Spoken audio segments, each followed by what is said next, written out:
What to do with bacon grease after you've cooked your bacon? Well, I'll tell you what I do. What do you do with leftover bacon grease? Do you pour it down the drain? No, no, no, don't pour it down the drain. Do you pour it in the trash? No, no, no, don't pour it in the trash. Do you dump it out in the yard, in the grass?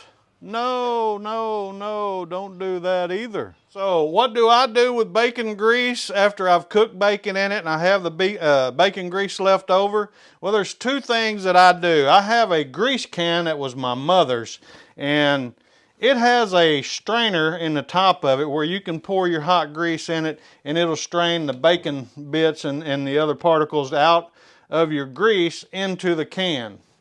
And it would look like that right there.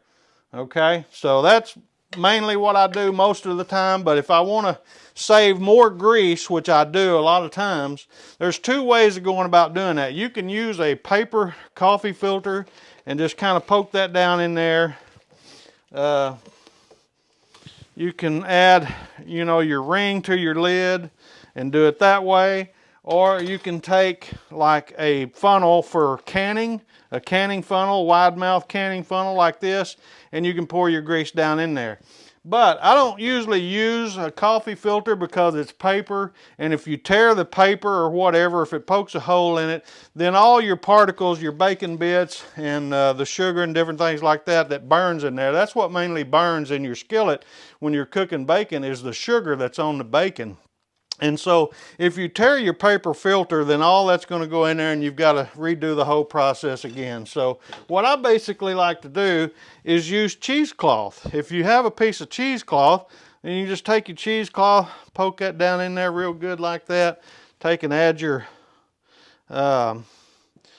funnel like this right here. And then just take your warm bacon grease and just pour that into your funnel, and it's so much neater. You don't spill near as much that way, and you don't take a chance in ripping the paper and all those other particles getting down into your bacon grease. And so it filters out all that stuff, all the particles and everything real good. And then once you're done, you have all these particles left in here, bacon bits, bacon particles, burnt pieces where you cooked your bacon, and then you can just take and discard that. And so there you have your bacon grease stored in a jar where you can save that for later for when you're wanting to cook. Bacon grease is so great for seasoning. You can add that into vegetable dishes or whatever, or like if you're cooking cornbread or something like that. Any recipe that requires you adding oil to, if you want to step your game up and step up your flavor, and someone asks you, well, what do you got in that? If you add bacon grease to it, a lot of times it will change the flavor and it will be so good. Everybody loves bacon. We love bacon, so you get your grease for free. Cook your bacon in your skillet and don't throw that away, and certainly don't throw it and dump it into the sink. Don't dump it in the trash. Don't dump it out in the yard, but be sure and strain it into a jar like this. Save it, and then all you have to do is just add your lid to it. You can put it in the refrigerator. You can leave it out open, and you can certainly even freeze it if you wanted to, and then you'll have good bacon grease from here on out. So with that being said, folks, what I do with my leftover bacon grease is I don't throw it away. I strain it and I keep it. I use it in other recipes.